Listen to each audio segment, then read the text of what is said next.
Good morning. Hello, boomers. It's Miss Margaret. I'm on it. Me and this hat just can't get along, man. It was cute a minute ago, I think. Anyway, I'm on the campus of Florida State University, which is a lovely campus, by the way. Very well maintained, lots of flora and fauna. And as you can see, they have some meaningful historical pieces. I'm going to put down my car keys and stuff.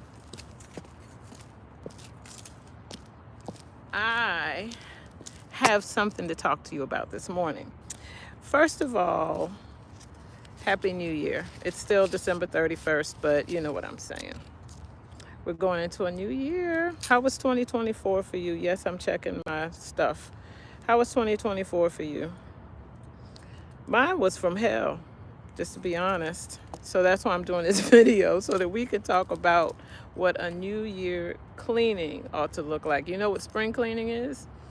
When you knock all the dust out of your house and improve and look for ways to, yes, I'm constantly adjusting, look for ways to improve your immediate surroundings. Well, we need to do New Year's Eve cleaning too, or New Year cleaning. I wrote out a list of 10 things that I think you ought to do.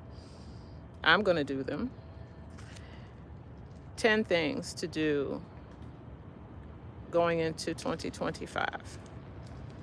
First of all, I think it's time to be out with the old and in with the new. So what I would do is list the things that are your goals and dreams, your objectives. What do you want to see happen in 2025? Then I want you to go and get that bag called 2024 and empty it. Leave on the floor what you don't want to take into 2025 and repack. You're going to repack for 2025, but I want you to pack light because sometimes on a journey you pick up things along the way that you want to include.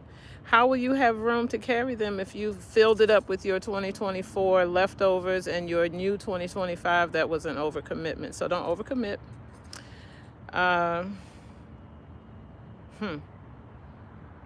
think enough said on that point. And well, no, one other thing. Sometimes it's people that you need to get rid of, not necessarily things. And there are times you don't really need to announce it to people. Just move on. Just move on. They don't need to hear their crimes and go over what they did to offend your sensibility. I'm looking around because I can't believe I have this whole campus to myself. It's really lovely. I'm just going to turn it around and go around so you can look over my shoulder. In fact, let me get out of the way. And then you can see how lovely this campus really is. I'm near I don't know where I am actually, but the name of this sculpture is Integration, made of bronze in 2003. I'll try to post a photo of the sculpture. Let me put it back where it was. Post a photo of the sculpture in the community section on my little post thing there. Second thing you need to do is wash your face and look your best from this day forward. Sometimes we just get lazy. Oh, I'm just going to the store. No. Look your best at all times. And don't tell me that you're going to start doing more for your personal appearance once you lose weight or once you get in shape. Start from today. Start from now. Look your best all the time. Do I look my best today? Well, yes, I do.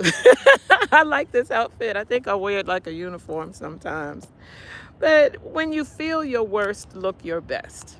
My Aunt Joyce used to tell me that all the time. I think I had a permanent scowl on my face somehow, and I think I still have it, to be honest. It's just it's the face God gave me. But I'm happy.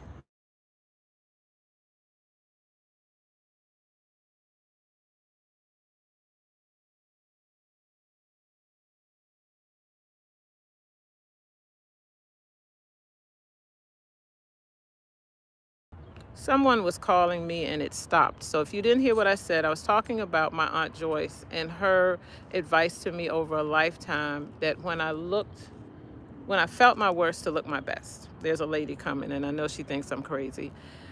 I'm talking to a little box on a pole. When she gets closer, she'll know what it is. But do you remember, boomers, when we had such a thing called a traveling suit? You never went to the airport wearing flip-flops and jeans and whatever. Of course, this was before 9/11 and you got to undress for TSA right there on the spot. But we had something called a traveling suit, and you can still adapt to it, to having a traveling suit today. Why not? But why do you go to the airport looking like, who shot John, and well, I woke up like this? That's not good enough. No, no, no, not in 2025. We need to get back to who we were before the pandemic.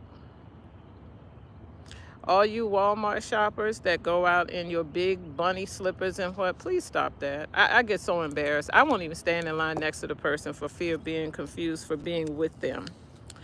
So get ready. Be ready so you don't have to get ready. Be dressed all the time. Number 3, treat yourself better. Health is wealth. Whether you're talking about your financial health, your social health, your spiritual health, your physical health, your mental health. Although I would encourage you to get crazy once in a while. It's not a bad thing. But try to treat yourself better. Treat yourself better, which leads me to number 4, kiss or dare. You remember that game when you either had to kiss the boy that they told you, the person who dared you would dare you to do something, and either you had to answer the question truthfully or you had to kiss the person that they assigned you to. Well, I say play it with yourself. Tell yourself the truth about you and dare to do something about it. So I guess it's truth and dare, not truth or dare. That's what I recommend for 2025. Kiss the frog in you. Kiss the prince or princess in you. And then dare to jump in the water. But don't just jump in the water. Skinny dip. Do something crazy once in a while. You know what I'm saying? Make life interesting. Number 5, you need to reprioritize your bucket list. Stop saying that this is what I'm working on till I finish.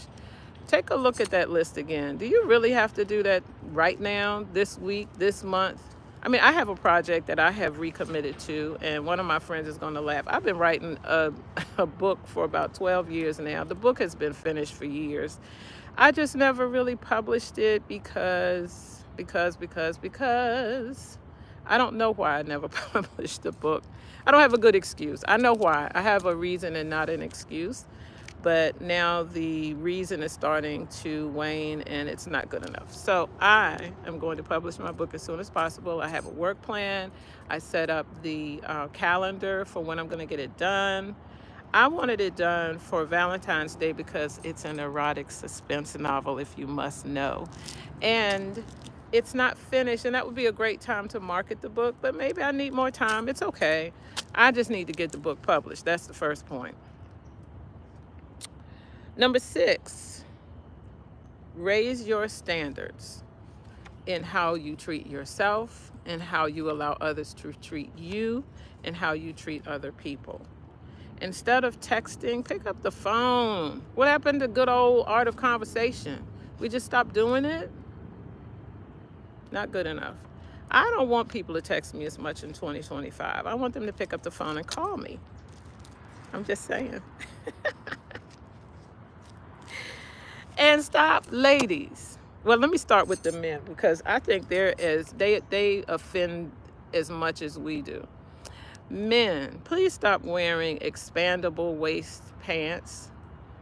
We call them mom jeans for the ladies. And overall, for the ladies, please stop wearing granny stuff. You know what I'm talking about.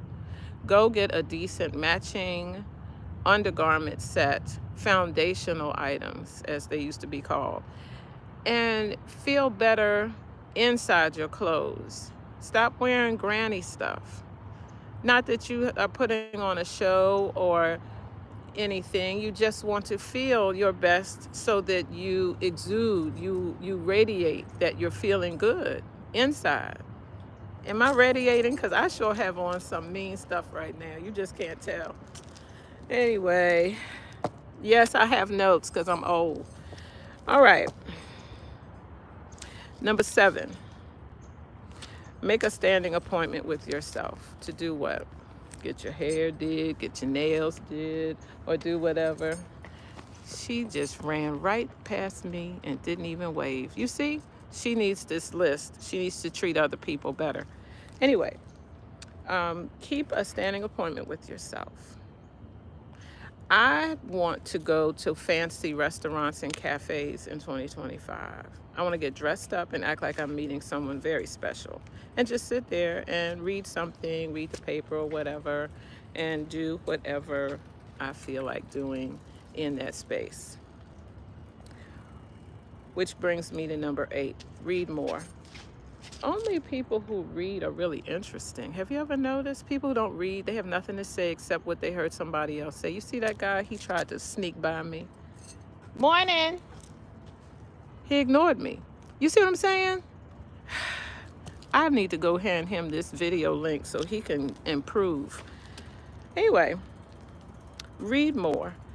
Read something that you don't like to read. Like, I never liked reading science fiction. And I had an English teacher at my university, the illustrious Hampton University. And she convinced me that if I read one science fiction book,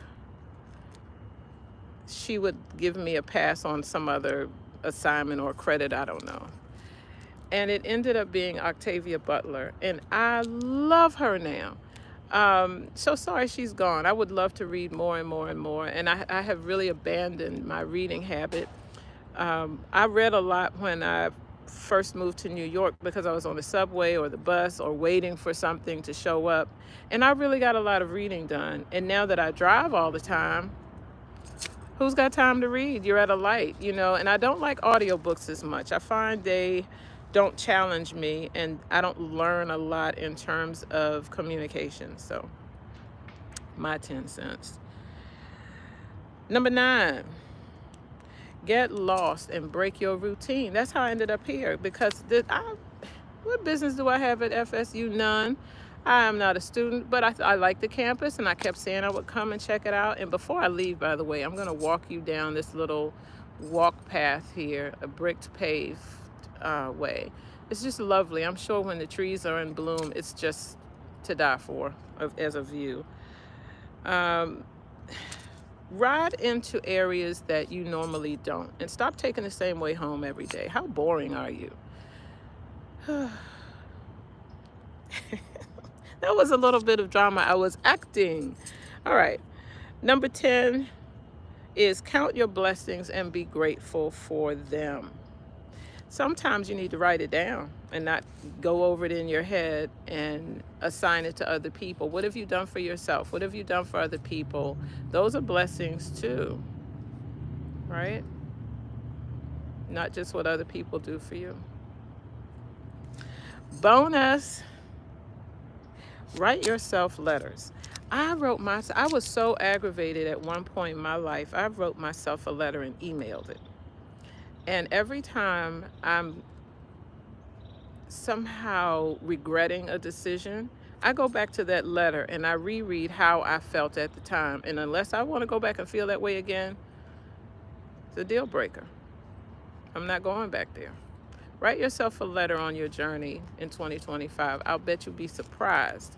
A, that you don't feel compelled to revisit your vomit, as the Bible says, a dog returneth to his vomit. The second thing is you will witness your own growth. And the third thing is you will be motivated to make even more changes that are in your best interest going forward. So those are my 10 things for 2025. It's New Year's Eve, I think. No, today's the 30th, isn't it? I actually don't care. I'm going to a party, so that's for tomorrow night. I'll get my hair all zhuzhed up, and I'll wear something pink and orange and bright and colorful with a lot of bling. And I'll talk to you then, all right? So, bye for now. Talk to you soon.